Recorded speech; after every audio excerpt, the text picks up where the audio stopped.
Hi, this is Paul from Flump Studios. Welcome to We Are One, You Are Two.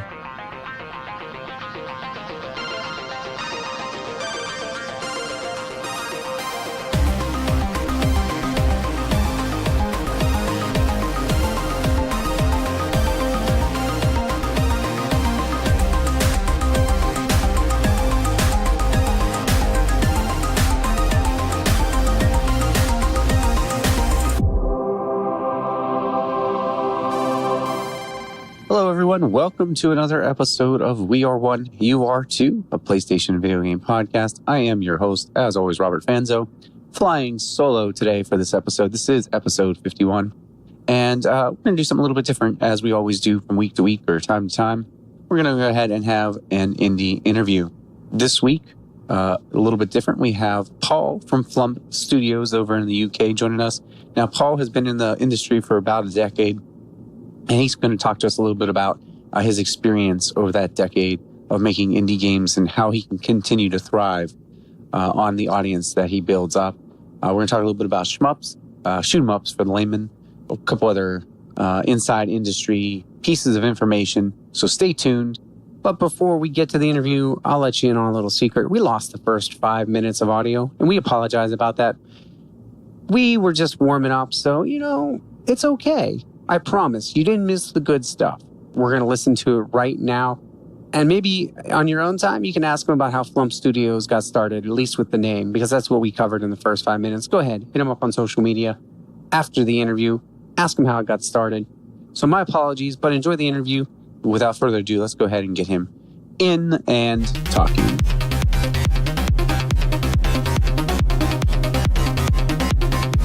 Back up just a little bit there just to make sure. You just released Horizon Shift 81. So you want to tell us a little bit about how the reception's been for that? Yeah, it's it hasn't sold amazingly well. A little less than I'd expected, but that's fine. It's kind of a hobby at this point anyway. But the reviews have been amazing. And the reception has been probably the best of any of the games I've had. Just people tweeting about it and people sending me emails and posting video footage. And that's not really happened before. Okay. Yeah, there's been a few 9 out of 10s in there, a couple of A's I'm really happy with. I suppose it's on average about 8 out of 10 or a little bit more, which I think I'm really happy with, considering it's just me on my own. Yeah, that's amazing. So do you handle every aspect of it, including the publishing of your titles then? This time, because I got a full-time job, I got a publisher. Okay. So they dealt with a lot of the PR stuff. They got me the dev kit. They said, well, it's their idea. They said, I've got a dev kit. Can you make something? And I said, yes, that'd be amazing. And then I just made it, gave it to them, and then it just appeared on the store. That's great. I would imagine that would be hard to say no if they said, well, we've got a dev kit. Can you make something? And you just say, no, you know what? No, I'm good. No, yeah, I'll just carry on with my life. Yeah. But, I was I wasn't planning on making any games for a long time because I just changed career. So I was just going to concentrate on my job, and then they're like, well, we have this dev kit and we need something made. And I was like, well, I can't say no. I can't say no to a Nintendo console. Yeah. So they kind of took care of getting that set up for you. Is this your first time publishing on a console? Yeah. There was Xbox Live Indie and stuff like the Android consoles like Ouya and stuff like that. But this is the first time on a proper console, yeah. Oh, okay. Awesome. Well, that's exciting because that's kind of motivation, I think. And you've worked with this publisher before, I take it. Yeah, although there's 2 on the on this one. I'm not really sure how it works out. I've got to stay out of the business side. There's 2 publishers. Okay. There's KISS, and who I've worked with before, and Funbox, who are new to me. But they've both been really good. That's awesome. I did want to mention, too, that, talking about Horizon Shift 81, that the reason you and I were able to actually get connected was because it was heavily featured as part of Indie Gamer Chick's Indie Xmas that she did. And so I don't know how that came about, but if you want to tell us maybe a little bit of how that, and has that impacted the results of the exposure that you've seen from that as well? I think so. Well, yeah, actually, almost definitely. She just sent me a DM on Twitter. Does you want to be part of it? And it's like, yeah, sounds amazing. And kind of that was it. And I think that probably helped a lot. But I think that helped massively. They got the name out there, and a lot of reviews come off of that. Mm-hmm. I seem to have a lot of people contact me asking for codes and things like that. So a lot of the work was done with the exposure. So I think it's been a massive help. And I've seen other people reporting they get massive spikes whenever there's like an indie select or something. So it's definitely good. Yeah, she's through Twitter. She's definitely very, very helpful with that. And I know that her, her connections and being able to interact with her has certainly exposed me to a couple of games that, not necessarily that I wouldn't play, because I certainly would play them. They somehow get missed. They fly under the radar in terms of maybe advertising or opportunities for me to be exposed to them. And so certainly, that's wonderful that she's able to do that and kind of help you guys out in that regard. So I wanted to talk a little bit about your history of development, because you said you've been doing it for about 37 years, been making games, but you've been publishing for about 10. And correct me if I'm wrong, but you do kind of favor like the shoot 'em up genre. Would that be fair to say? Yeah, that'd be very fair to say, yeah. I don't really do much else. What appeals to you so much about that particular genre that you kind of keep focused there? Because it's a genre that I know I love and that has been around a long time, but you don't see nearly as much of in a bigger space as you used to. Yeah, I don't know. It's somehow just really pure. It just feels like it just cuts down to like the essence of like action games. I don't know exactly why it is. I know all my favorite games growing up were like 80s arcade games. So like Galaga, Galaxian, Space Invaders, Asteroids, Tempest, Centipede, and that's what Horizon Shift 81 is. It's basically all my favorite shooters and arcade games mixed together. I could kind of tell that from the trailer in itself. You can see the mix of that kind of style that reminds you of that. There's just something really just pure about blowing things up, and I can't really say why. And they're just really fun to make. I've tried making other styles. I released one puzzle game. That wasn't that much fun to make. And I've kind of tried making platform games and things like that, but it kind of bores me a bit. I'm not sure why. Not that the games, I love platform games, but just for some reason making them just wasn't connecting with me. Yeah, could you actually talk about that a little bit? Because that's interesting. I've never...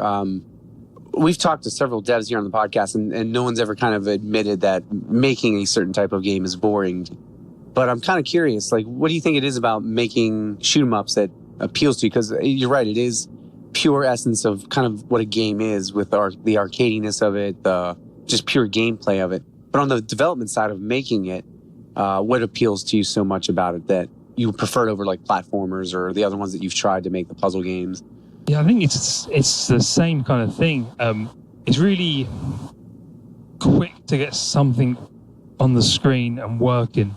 I think that's the main thing. It's like, I mean, you can do it with platformers, but generally when you make, maybe I'm just approaching it wrong, but when I started making platform games, I ended up making a generic platform game and then trying to fit new mechanics around it. And when it comes to shooting games, I kind of had like the gimmick almost right at the beginning. It's like Horizon Shift straight away. The first thing was, we'll put it in the middle of the line, and then enemies attack from the bottom and the top.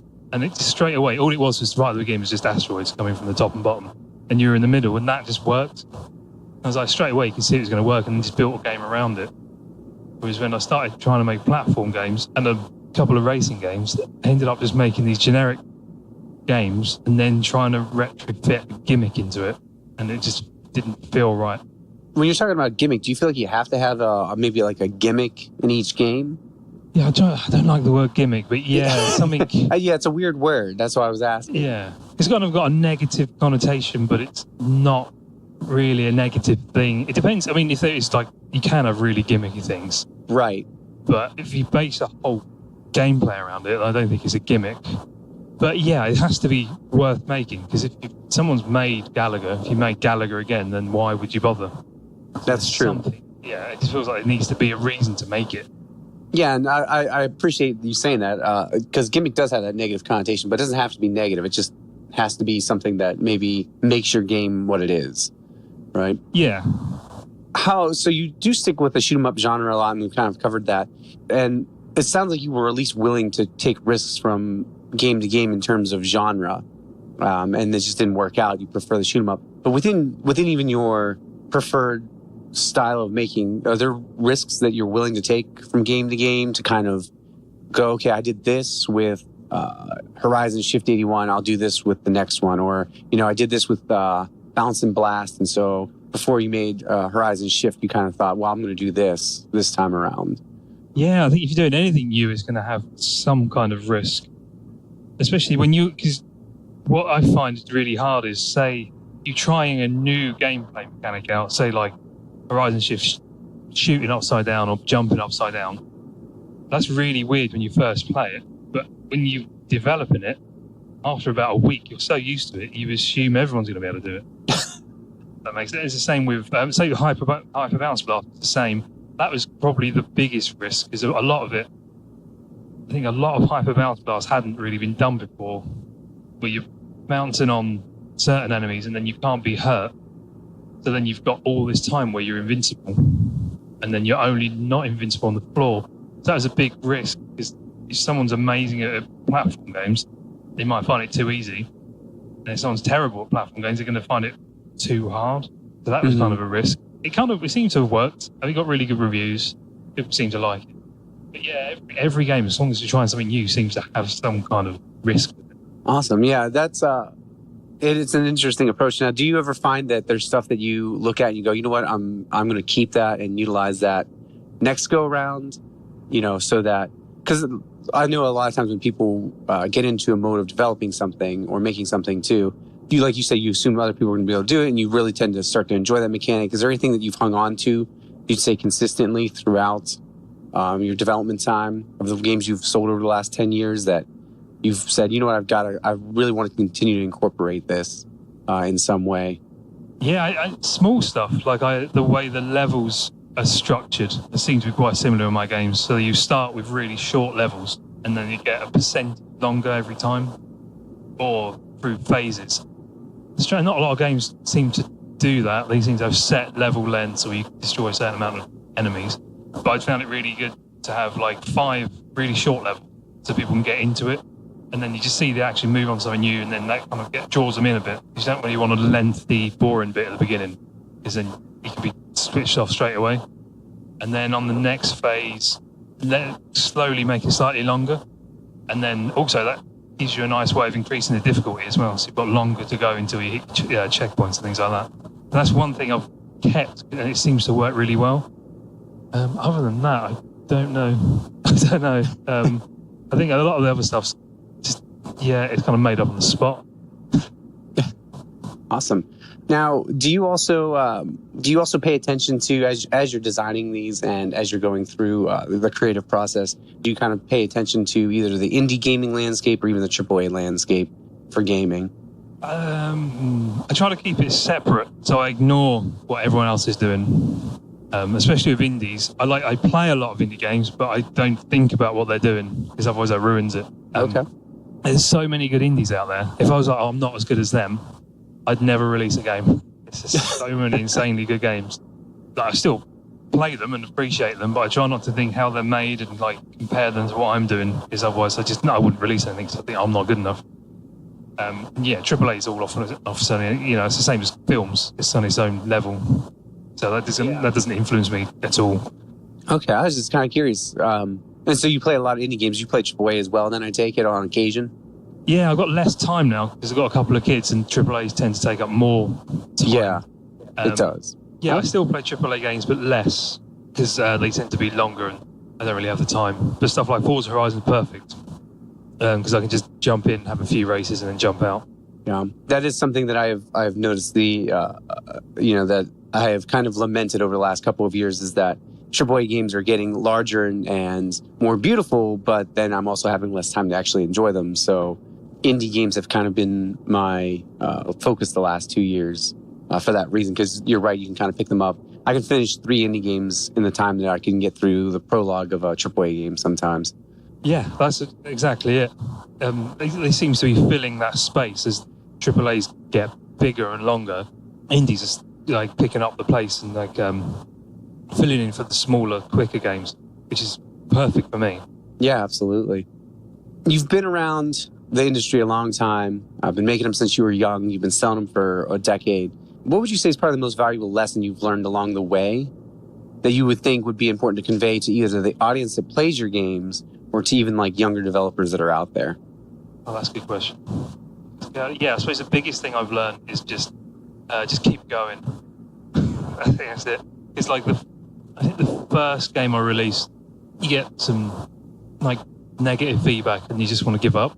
And then as long as you enjoy just try to ignore what other people are thinking about it and think about how much you enjoy the actual creation of it and ignore what people think about it. Even if they like it or hate it, don't get too drawn into it. Just enjoy the process of making it because that's the important part.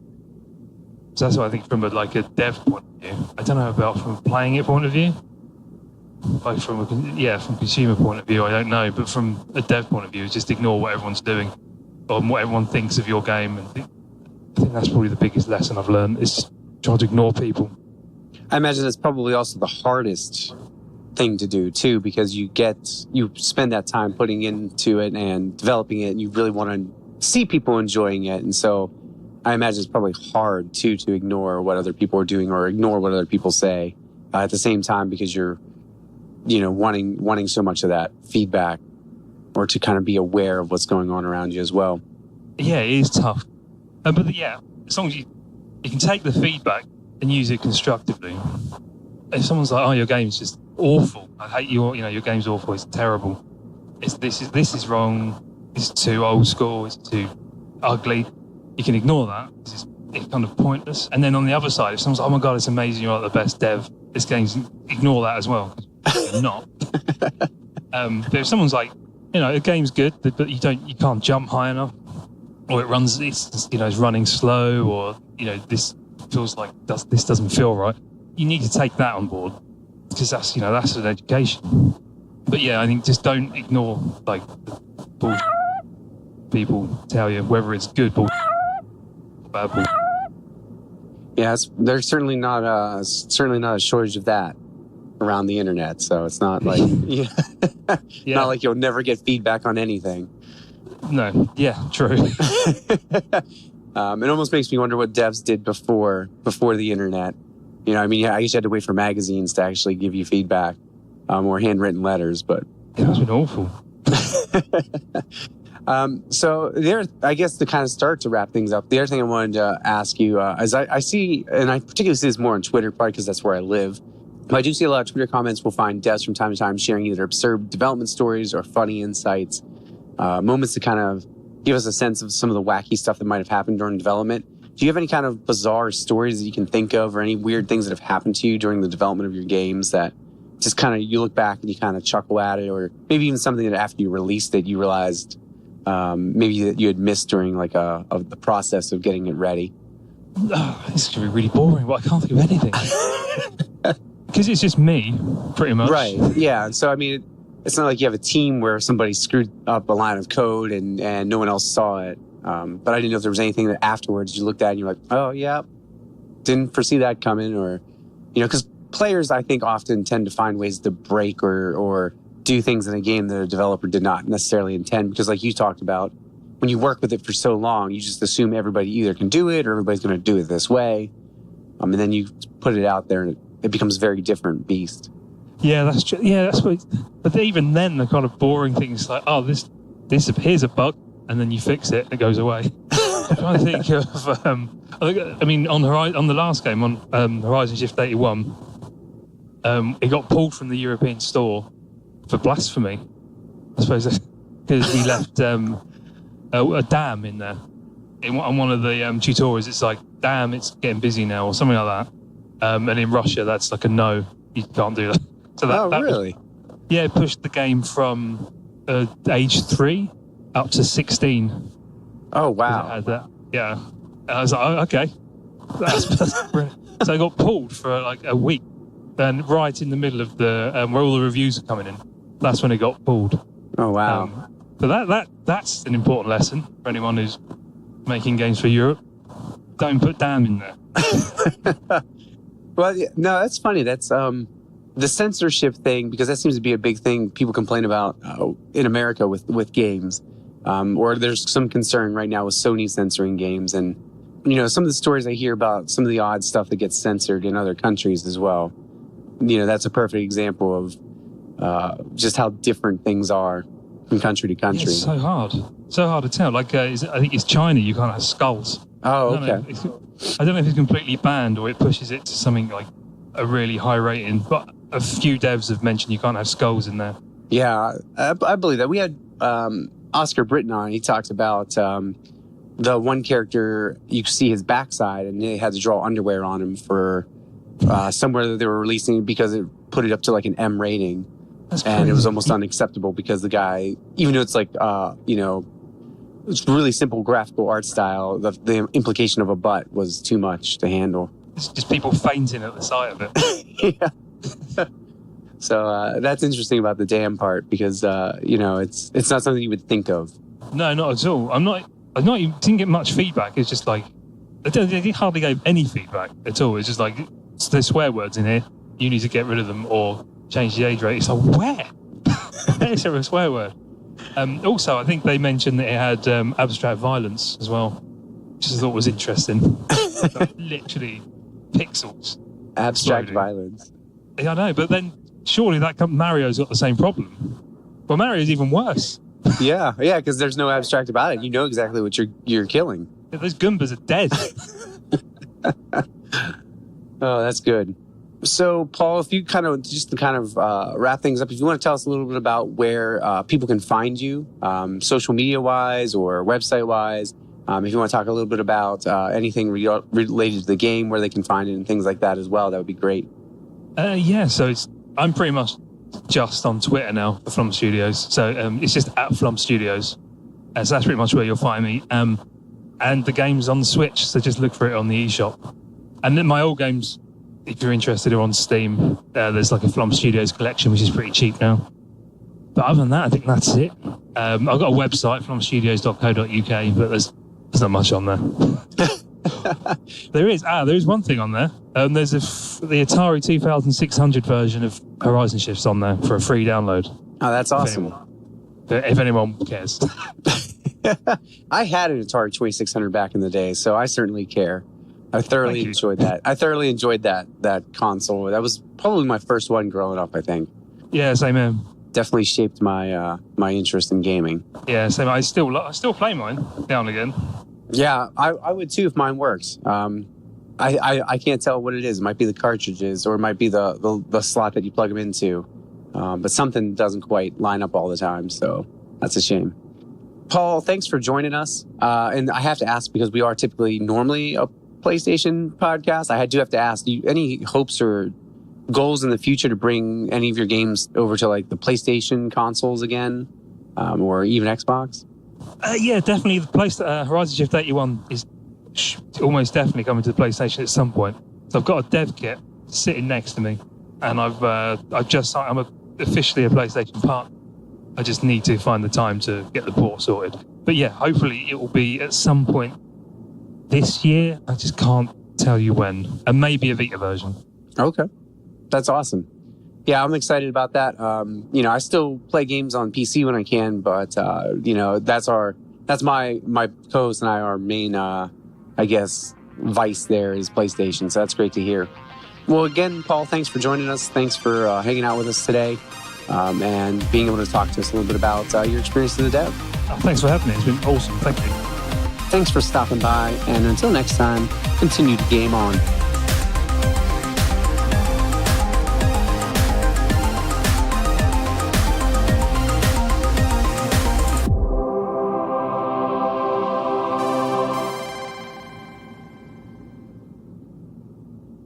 Insert outro music here.